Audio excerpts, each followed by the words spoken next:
Hello everyone. Today we are going to discuss one of the previous year question paper of electronics second. तो ये पहला पिछला आया हुआ क्वेश्चन पेपर है इलेक्ट्रॉनिक्स का, तो इसको हम डिस्कस करेंगे। तो सेक्शन ए में जैसे आपको पता ही है कि टोटल 10 क्वेश्चंस रहते हैं और each question will carry 1 marks. तो इसका पहला क्वेश्चन क्या है कि the voltage gain of N amplifier is 100, right. तो क्वेश्चन में क्या बोला गया है कि जो वोल्टेज गेन है एम्पलीफायर का वो 100 है। तो गेन क्या होगा इन डेसिबल। तो डेसिबल में उसने गेन पूछा है कि डेसिबल के टर्म्स में गेन की वैल्यू क्या होगी।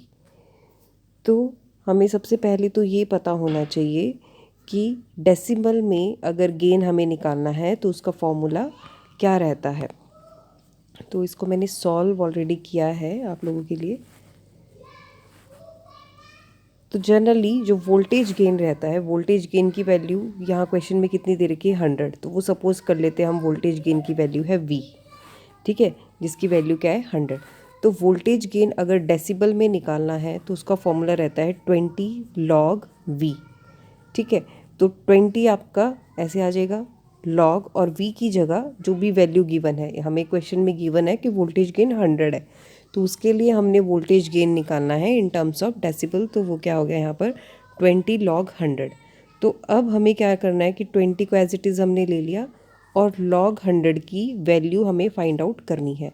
तो log 100 की वैल्यू क्या होती है, अगर log 100 है तो इसकी वैल्यू क्या होती है कि जितने भी, इसका एक शॉर्टकट है कि जितनी भी आपकी यहाँ पर ज़ीरोज़ है उतनी उसकी वैल्यूज़ आ जाएगी। अगर यहाँ पर 2 ज़ीरो है तो log 100 की वैल्यू 2 हो जाएगी। If there is a log 1000 अगर रहता है तो यहाँ पर कितनी है, 3 ज़ीरोज़ है, तो इसकी वैल्यू आ जाएगी 3।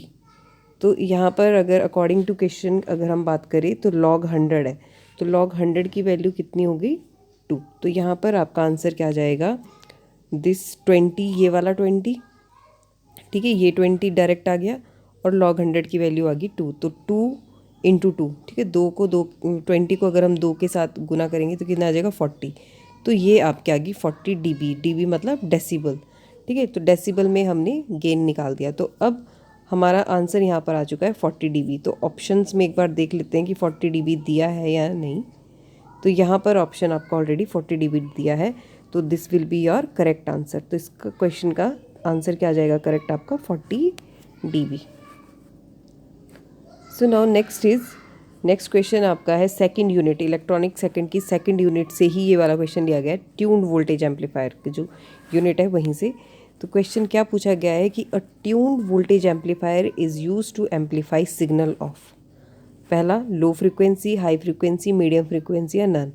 क्वेश्चन में पूछा गया है कि जो ट्यून्ड वोल्टेज एम्पलीफायर है वो किस तरह की सिग्नल को एम्पलीफाई करता है, जो लो फ्रिक्वेंसी में रहता है उसको, या हाई में, या मीडियम में, या फिर नन ऑफ दिस। तो जो ट्यून्ड वोल्टेज एम्पलीफायर है, जनरली ट्यून्ड वोल्टेज एम्पलीफायर क्या होता है कि which amplify the particular frequency signal, कोई भी एक पर्टिकुलर फ्रिक्वेंसी लेगा, सेलेक्टेड फ्रिक्वेंसी लेगा, ठीक है, और उसी सेलेक्टेड फ्रिक्वेंसी को ये एम्पलीफायर क्या करता है, एम्पलीफाई करेगा। ऐसे डिवाइस को हम, ऐसे एम्पलीफायर को हम क्या बोलते हैं, ट्यून्ड वोल्टेज एम्पलीफायर।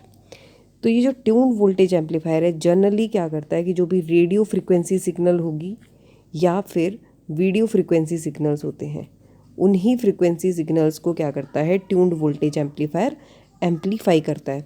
और ये जो फ्रिक्वेंसी सिग्नल होते हैं, मतलब रेडियो की अगर हम बात करें या वीडियो फ्रिक्वेंसी, ये आपके जनरली हाई फ्रिक्वेंसी रेंज में आते हैं।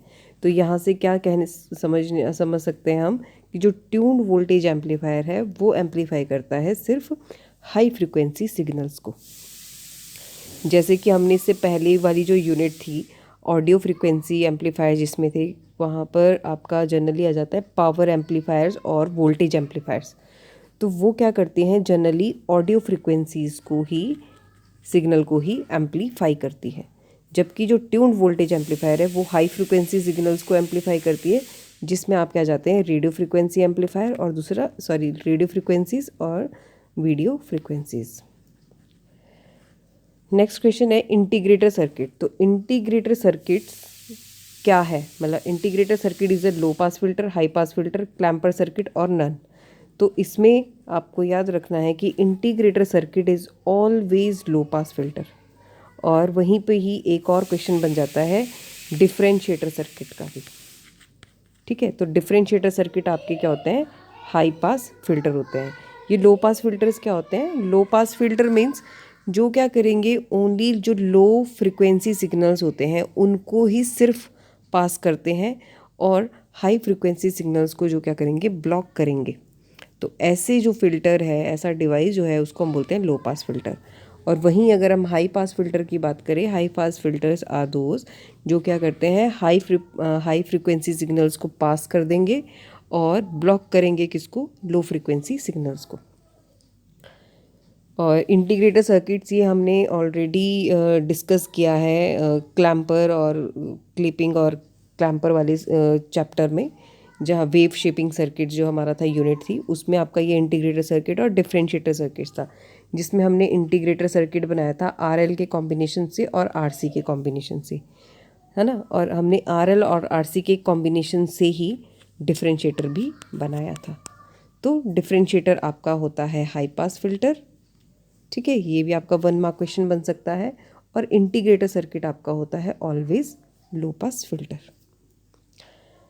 Next is a common device which can work as an electronic switch.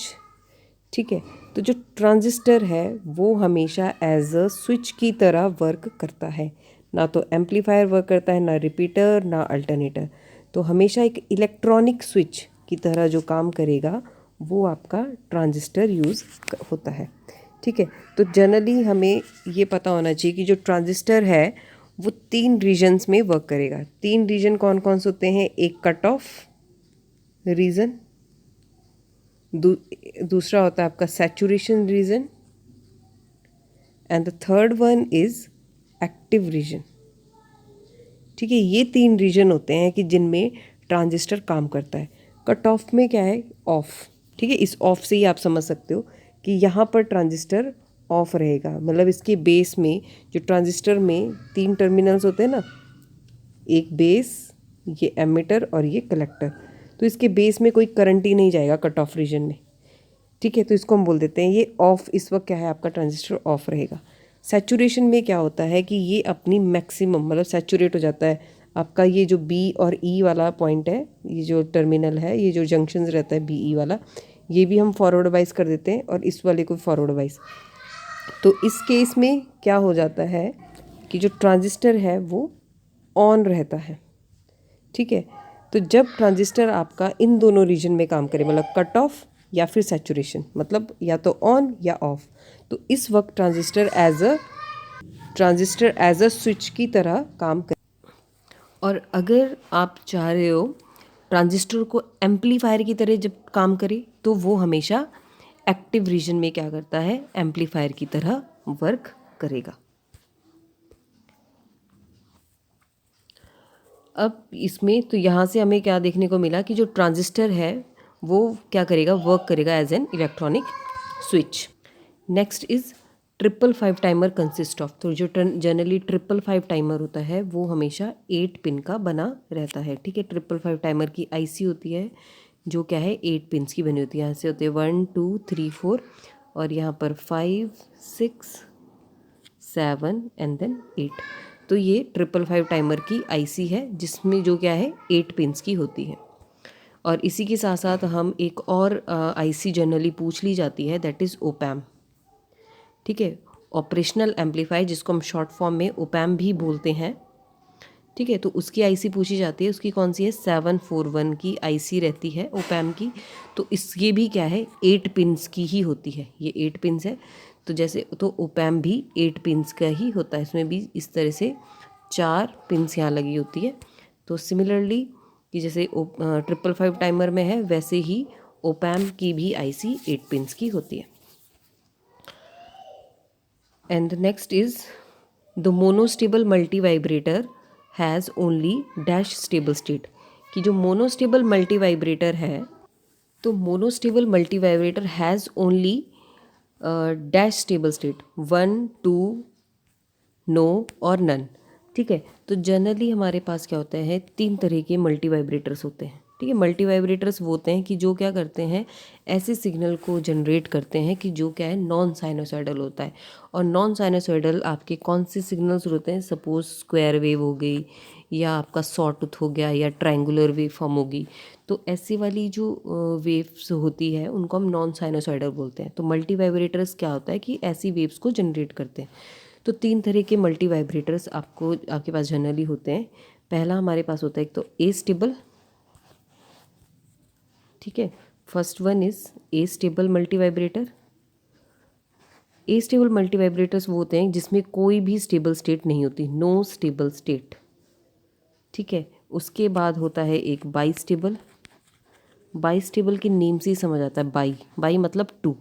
तो यहाँ पर क्या होता है, 2 स्टेबल स्टेट इसकी होती है।